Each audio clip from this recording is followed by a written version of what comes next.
تخيل حي سكني مكون من عباس العقاد ومكرم عبيد ومصطفى النحاس، فيه 1,000,000 بني آدم ومعاهم أكتر من 35,000 كلب. الناس زهقت والحي قرر إنه مفيش تفاهم، قتل مباشرة. وفي أول سنة من تطبيق القرار قتلوا 10,000 كلب، في السنة التانية قتلوا كمان 10,000 كلب، وفضلوا على الحال ده 7 سنين متواصلة. والنتيجة؟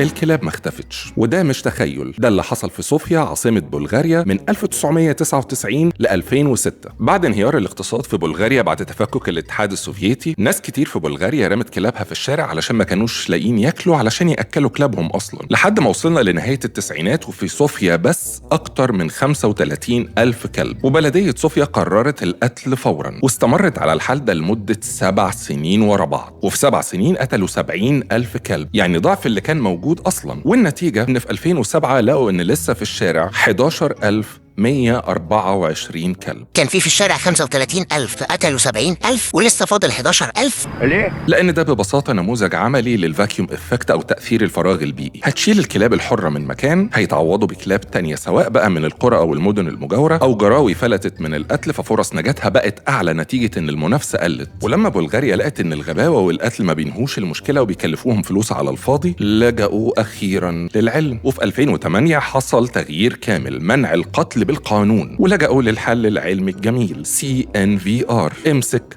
عقم، طعم، رجعهم مكانهم. فالكلب هيشغل مكانه ومش هيبقى فيه أي فاكيوم إفكت، ومش هيبقى فيه تكاثر غير منظم، والعدد هيقل. ولما ابتدوا بالسياسة دي وصلوا في 2018 لعدد 3,589 كلب بس في الشارع، بدون قتل وبدون استنزاف للموارد وبدون فشل. فلو لسه مصمم إن القتل هو الحل، فصوفيا قتلت 70,000 كلب وفشلت، وبتقولك بالتوفيق.